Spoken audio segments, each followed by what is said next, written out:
Hello! Ito po yung time na nagle-labor si Mami Nami kay Bibi Athena Zoe. Ayan po.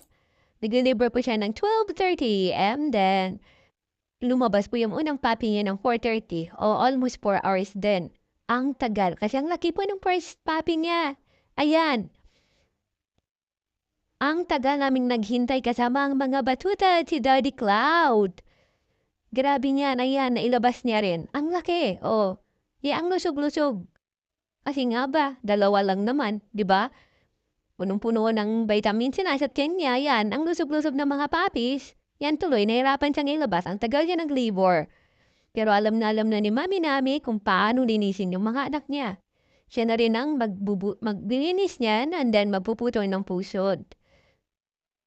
Kaya, gawain ko na lang mag-alalay at magpunas ng tuta niya.